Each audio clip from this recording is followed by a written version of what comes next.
This is the Microsoft Cloud Show, episode 102, recorded live November the 8th, 2015, where today CJ and I are going to talk about some news in the Microsoft Cloud space with Azure and Office 365. Welcome to the Microsoft Cloud Show, the only place to stay up to date on everything going on in the Microsoft Cloud world, including Windows Azure, Office 365, SharePoint, Exchange, Lync, and related technologies. Just the information, no marketing, no BS. I'm Andrew Connell. And I'm Chris Johnson. And we're just two dudes telling you how we see it.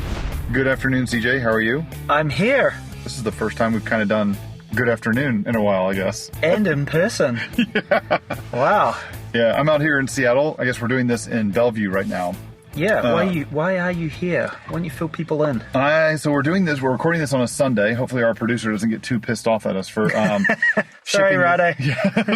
shipping this at such a late hour and hopefully getting a quick turnaround to get this out. But so last week I was here for the MVP Summit in Redmond, where Microsoft brings a couple thousand people out from all over the world to meet with engineers and meet with product group guys and find out stuff that's going on and some NDA stuff. So really cool getting the feedback sessions of sitting down with people and having a session on what's coming, what they want feedback on.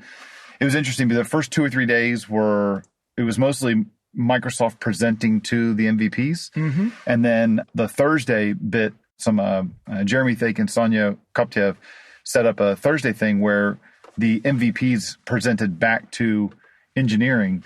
And there was another little activity we did during the week too, where this was my favorite part actually, was when there was no presentation, there was no slide, there were no projectors, there was nothing, no demos or anything.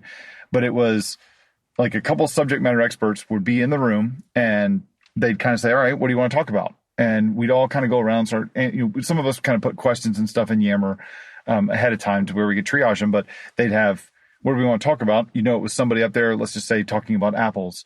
And we'd say, here are the things we want to hear about. And we then would prioritize them. And then it would just be an open discussion time box for like 10 minutes per topic or whatever. Right, so it's kind of like an unconference in some ways. It really was. I mean, to me, that was my favorite part of the entire week. I thought it was the best part because I felt like we got the most stuff accomplished. But yeah, so I stuck around for the weekend. It's a Sunday afternoon here in Bellevue. It's sunny now. It was pouring this morning. Yeah. But because I'm doing a little bit of work here on Monday, and then I fly home on Tuesday. But hey, take advantage of the fact that we're in the same place at the same time. It doesn't happen all that often. Nah, few and far between. I think the last show was us drunk in a German bar. Yeah, well, we were drunk after we recorded that. That's right. We were only a beer and a half into that show. That's right. Everyone thought we were drunk though. So yeah, great. Yeah, but, yeah. Sorry about that, people. Yeah, We're doing this one in your car in a parking lot in downtown Bellevue after a coffee. Looking shifty, that's for sure. Yeah, so what are you up to? I'm spending a bunch of time at work on doing a bunch of planning around architecture of our app and things. So looking into like queuing and messaging with technologies like Service Bus and Azure and RabbitMQ and Kafka and things like that. Also looking into containerization and Docker a little bit more, and how we're going to, build and architect our app and various sort of loosely coupled and componentized architecture. And so I'm doing some POC work on all of that and playing around with the queuing and seeing what I can get all up and running, and making some decisions on how we're going to build a few of our pieces. Yeah, it's cool that you mentioned containerization. I've paid a little bit of attention to it, I guess, on the peripheral for the last, it's been around and more discussed in the last year, 12 to 18 months maybe.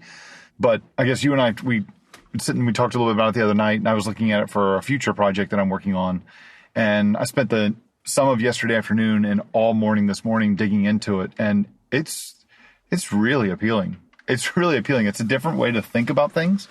But it's this whole concept of like microservices and a really loosely coupled architecture, and it's pretty slick. We definitely should do a more detailed show on this. Yeah, let's do a geek out on the container side of thing at some point. But it's definitely a really interesting technology. It's making a lot of strides, and people are doing a lot of work on it at the moment. So there's it's coming along pretty quick. Yeah. We should do a show where we talk about it and then get an expert out there to kind of correct everything that we didn't really say correctly. Yeah, for sure. Sounds good. Do that in the future. How about some news? Yeah, let's dive in. You want to go first? Sure. So the big news of the week is what a disaster OneDrive Consumer is right now. My goodness. So the blog article is from the OneDrive team, and unfortunately I'm pretty sure I know who wrote it, poor guy. But it says, OneDrive storage plans change in pursuit of productivity and collaboration, and which really doesn't say anything. And then it gets into they're basically taking unlimited storage away from OneDrive Consumer. Mm-hmm. And they'd promised this a while back. And about a year ago, or less than a year ago, right? No, it was about a year ago. Yeah. Something like that. Anyway, they're basically saying that there have been some people who've abused the unlimited storage, and so they're wrecking it for everybody. I'm paraphrasing here. Yep. So they're going to take away unlimited storage, and they're going to drop back down to 1 terabyte. They say here that somebody, in some instances, have exceeding 75 terabytes per user, or 14,000 times the average in OneDrive Consumer. So they're dropping it down to 1 terabyte, which you'll get with Office 365 Home, Personal, or University, right? So you get a terabyte of storage included with your Office 365 subscription. And if you're not an Office 365 subscriber, you can also buy 100 and 200 gig plans. Sorry, the 100 and 200 gig plans are changing, and they're being replaced with a 50 gig plan for $1.99 per month. $1.99. What? Yes. Not $199. No, $1.99 per month. Right.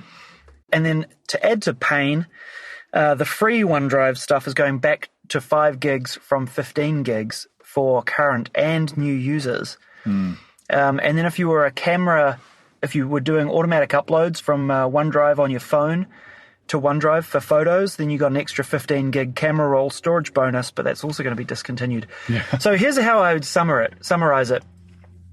Pain and misery for OneDrive users. Consumer. Yes, this doesn't affect business. Right. Doesn't affect OneDrive for business. Yep. I think that the funniest part of this entire thing was the title of the article by the Ars Technica guys. It says, Microsoft removes unlimited storage for OneDrive Unlimited. Removes the unlimited storage from the OneDrive Unlimited. Something like that. We flipped the story into our Flipboard, but it was we have both the article from the OneDrive blog and the one from Ars Technica in here. But I found it really interesting, and it's, I know that they said that, they kind of singling out 3 or 4 different people for blowing it, having 70 some odd gigs storage in there, doing PC backups and stuff like that. Yeah, that's a great excuse. Yeah, it doesn't smell like it's the whole story. Here's my take on it. And again, I know nothing about this, but my take on it is, hey, let's blame a bunch of users we don't really like and blame it on them. But really, our motivation is we realize we're not winning in the storage wars against Dropbox and Apple, more so now Apple because of a great integrated experience in iOS, and Google. And so let's focus on business. Yeah. And so basically all their plans now pretty much align with Dropbox and iCloud.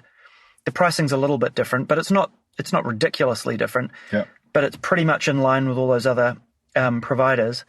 And so now it's sure, you may not have been able to run those really expensive users, but you've basically indicated that you don't care and you're not prepared to try and fight for share and consumer storage. And instead, it reads to me like they're going to focus on business. Yeah. Which is not a silly move on Microsoft's part, I think, personally. No, it's not. I mean, you can't be everywhere. You can't be the answer for everybody for everything. And Microsoft does a better job for these kinds of services. Microsoft does do a better job for this around the business side than they do on the consumer side. So it makes sense to do it like this. Yeah, I think it's they're way ahead in business than everybody else, and they make lots of money from it, right? With Office 365, and so why wouldn't you put all of your resources into making that as good as possible and getting as much share from anybody else like Box and Google and things like that, and make sure you don't, try to fight 2 wars and lose on both. Yeah, that makes sense. Makes a lot of sense. There was a related news too that we had too about Dropbox Enterprise too. So yeah, it kind of follows nicely on from that Dropbox had a conference on last week. I think it was Dropbox Open or something like that. I can't remember the name of the conference, where they announced Dropbox Enterprise, which, for those of you who are not familiar, there's Dropbox, which you're probably familiar with at home. Then there's Dropbox for Business, which they're also renaming. Yeah, we're dropping the 4. Yep, they're dropping the 4 out of the name. So in true, Valley naming, what's changed? Everything. Yeah. They've dropped the 4 out of the name. So now it's Dropbox Business. Sound a little hooly there. Yeah, exactly. Yeah. And now there's also Dropbox Enterprise. So it's a new tier of offering from Dropbox, specifically targeting enterprise customers. And my take on it is you use Dropbox at home. Dropbox Business is for teams and smaller companies. And then Dropbox Enterprise is they're trying to, very obvious to me at least, they're trying to go for where the money is at in these things. And that's at the enterprise end. And they're figuring out giving away storage to the consumer end is not where they're going to make any money. And so it looks like, to me, I'll go out and say it, I think Dropbox are pivoting to be a business customer as well, which is fascinating given the OneDrive news. And everybody seems to be focusing where the money is all of a sudden. Yeah. So in this move, they said things like HIPAA-related businesses can use Dropbox now because there's an agreement that customers can sign if they're using Dropbox Enterprise that everything goes along with the Health Insurance Portability and Accountability Act, and there's also something about the Health Information and Economic and Clinical Health Act. Jesus, high tech. Yeah. But there's that and a couple other things. Like you could have suspended user state. Some of these things are in early access. So like suspended user state, greater control and flexibility when users leave or employees leave the company by letting admins disable their access before they delete it. You can sign on as a user, gives team admins to log in to an employee's account to maintain business continuity, and custom branding. Whoa. Custom branding to your Dropbox, right? Yeah. Who would ever want to do that? No one wants to do that, right? In SharePoint space, I've never heard that request. Never. I just it was just really interesting timing that OneDrive came out with that announcement, which basically said to me, hey, we're only going to care about business. And then Dropbox, like the next day, I think, came out with Dropbox Enterprise, and they basically said, oh, look, hey, we've got to make money eventually. We might as well go where the money is, and that's in business and enterprise. Yep. Curious. So another bit of news is that Microsoft also announced this past week that they're going to discontinue the Office 365 E4 SKU and replace it with the E5 SKU. So the big difference here is that the E5 SKU is going to include Skype for Business, with features such as it's currently in preview, but the cloud PBX and meeting broadcast. So that's pretty cool because it allows you, like we used to have a service called Link to Phone, and then they dropped the phone part to where you could have a virtual phone number that you could call in, people could call into or call out of, and the entire call would go through Link, and you could have one of these IP phones that you could still do the calls. It's like Skype in and Skype out. Yeah, it's like Skype in, Skype out. So this one, what they're doing is they're doing the same kind of concept, but it's more enterprise friendly and managed completely by Office 365. And you can do number porting. Just recently got introduced to it. So I remember I was a Link to Phone person, and I ported my Vonage number up to Link to Phone, and then when they dropped Link to Phone, and then a Skype in number would not do number porting. So I'm having to use this forwarding number to maintain the same business number. That number forwards to my Skype in number. So I'm looking forward to going to this, but frankly, from a past experience, I've not set it up yet. I have been playing with the Cloud PBX, but I don't have faith that Microsoft isn't going to pivot on this one yet after the last time, so I'm not moving a number around just yet. Yeah, based on your experience, we're using Grasshopper. Oh, are you? Yeah. So there's other things that get you like new analytics features like Power BI Pro, Delve Organizational Analytics, new advanced security features such as eDiscovery, Customer Lockbox, DLP protection, safe attachments. Some of that stuff is already in some of the existing plans like E3, but E5 is going to give you a lot more stuff here. This new plan is going to be available starting on December the 1st. It's the price list on December 1, I think. Yeah. Yeah, and so they haven't said how much it's going to be yet. And E4 currently is $22 I can just imagine a month. those conversations happening at the moment. Yeah. So E4 is $22. So we can only imagine that E5 is going to be a little bit more. Hopefully it's only a little bit more. Hopefully it's not like a lot more. Yeah. I think this is an interesting one. Like, I don't know why we need an E5. Like, why wouldn't you just add stuff to E4? And it seems to me like the only reason why you might want an E5 is to give the Microsoft field something to go sell. Yeah, that's a good theory on it, because I mean, you got Cloud PBX. That's a big jump. Yeah, that's a pretty big jump. Yeah. So the article that we linked to in our in Flipboard is an article from ZDNet by Mary Jo Foley, and she's saying that one of her contacts with licensing expertise speculates that the E5 could go for $20 to $40 total per user per year more than Office 365. So that's not $20 to $40 on top of 22, what we do in E4. So what she's saying is that right now E4 is $22 a month. If you amortize that over the course of the entire year, it's $264. What she's saying is that price could go up from $264 up to anywhere from $284 to $304. Yeah, gotcha. Right, per year. Yeah, so you're not looking. It'd be like maybe. It sounds like what she's saying is anywhere from like $3 to $7 or $8 more per user per month. Got it. So, yeah, we'll watch for that. Yeah, new one there. Definitely. So in some Azure news, Microsoft are making Red Hat Linux available on Azure. Boom! This is huge. Yeah. So far, it's been there's been various varieties of Azure available. Of Azure. Of Linux. There's been various varieties of Linux, like Ubuntu and CentOS and SUSE and stuff like that, available in Azure, but not Red Hat. And basically, Microsoft and Red Hat have gotten to bed together and said, hey, we're going to make sure that it'll run nicely on Azure, and they're able to support it and do all that sort of stuff and make sure it all runs nicely. So that was news that came out of on November the 4th from Scott Guthrie, who's the EVP of Cloud and Enterprise Division at Microsoft, which would be pretty sweet. I mean, there was a huge amount of Linux running in Azure already, and Red Hat's a pretty popular choice from my understanding in terms of people running Linux on-prem. And so kind of naturally, Azure wants to be able to move those customers to the cloud, but they're not going to necessarily switch OSs. So they kind of had to do this to make sure they were getting that share of the market. Yeah, it's a pretty big deal, especially for the support side. But I think that there's some other stuff too. Again, in the article that we'll link to by Mary Jo Foley on ZDNet, or that's already linked to in our Flipboard. But one of the things that this really does a big deal for is that this is not the first time that Microsoft and Red Hat have kind of gotten in bed together or have come to an agreement on stuff, because back in 2009 they each joined each other's virtualization validation certification programs. Certification problems and certification programs.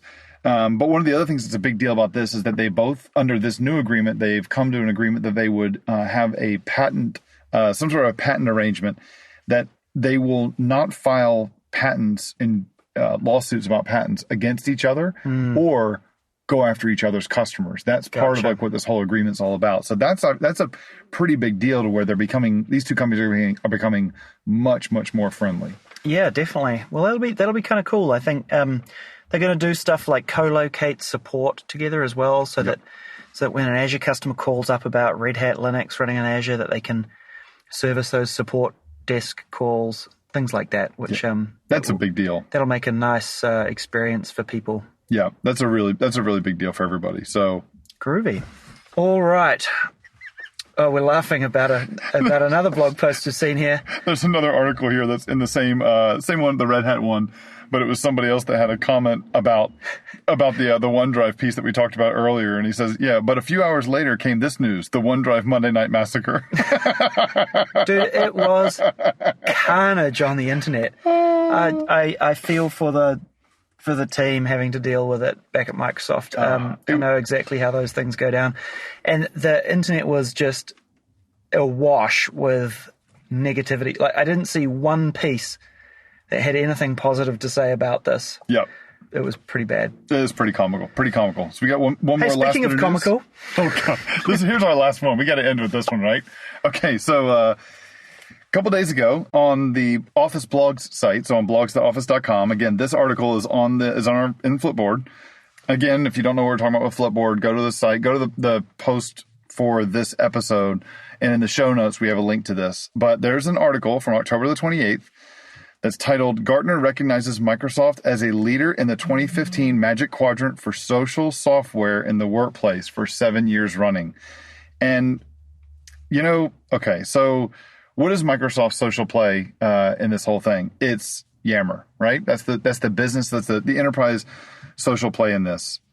I got to be kind of careful on how I say this, but I'll be as polite and as professional as I possibly can, and just saying that I really dislike Yammer. Yeah, I know a lot of the people that do as well. A lot of frustration, but the thing that really just concerned me about this is that Microsoft was, if you're familiar with the Magic Quadrant, where in the top right corner, if you're in the top right quadrant, you're considered a leader and a visionary, and Microsoft is seen way above and beyond everyone else in the top right corner. They're above IBM, Jive, Salesforce, Google. Yeah. Maybe this is a way of saying they dislike it the least. I don't know. I'm so confused by this. Analysts have a very interesting job. Let's just put it that way. And sometimes those views lag maybe a year or two behind the industry. Yep. Because it takes. I saw a great quote where if you say the same thing straight for 2 years, then analysts get on board. And so 2 years is not really it's a short time in the tech industry right now. Right. So not so much. Yeah. So maybe it's the bullshit meter's kind of flowing on the far side. Maybe it's just the sort of lagging indicator, right? That this is not really current. I don't know. This is just, yeah. Who else would you put at the top right, though? Well, that's the thing is when I look at everybody else that's on this chart, the only company that I would really look at in terms of enterprise social software is, I would not say IBM. I'm surprised that IBM is as close to Microsoft as from all the other ones. But Jive is the one that I would put up there as the closest to Microsoft. Really, I'd put them ahead of Microsoft. Microsoft is doing some stuff in the space outside of Yammer, right? They are, but things with Delve and stuff like that about working together. But in this whole thing, there's very little mention of something like Delve. Delve's mentioned in here, but this is a Yammer post. Yeah. This is all about Yammer. The thing that I look at this and I see, where's enterprise social collaboration going in terms for business, and where do I see a lot of it happening? I see a lot more of it happening over in the Slack in Slack.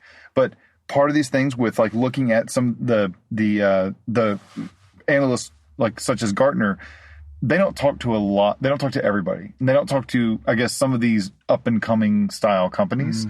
And I know that Slack is really not, I wouldn't consider it so much up and coming when you look at what their valuation is. But still, I don't know. I look at Slack and I see a hell of a lot more adoption with Slack and a lot easier use with Slack than I do of things with Yammer. So let's treat it as a lagging indicator as opposed to a leading indicator. Yeah, well, it's definitely not leading to me. No, it doesn't feel that way. Enterprise social is still a funny thing to me. It seems like a fad that no one's talking about these days. They were talking about a year or two, telling us that it needed to be important. Yeah. But fortunately, that tail didn't wag this dog, so yeah, I didn't buy it seems in. to have disappeared. All right. Right on. Good stuff. Great catching up in person. Absolutely, man. Always fun. Always fun. A pleasure. So, I guess until next week. Until next time. Cool. Have a good one, everyone. See ya. If you have a question for us, go to microsoftcloudshow.com/questions, where you can submit it as text or record it as a WAV or an MP3 file and provide a link so that we can play your question on the show. Our theme music is an excerpt from Evaporated Eric by Monk Turner, used under Creative Commons. You can subscribe to us in iTunes by searching for the Microsoft Cloud Show or via RSS at microsoftcloudshow.com, where you'll also find a full transcript and show notes of each episode. You can find us on Facebook searching for the Microsoft Cloud Show or on Twitter at MS Cloud Show. Thanks for listening. We'll see you next time.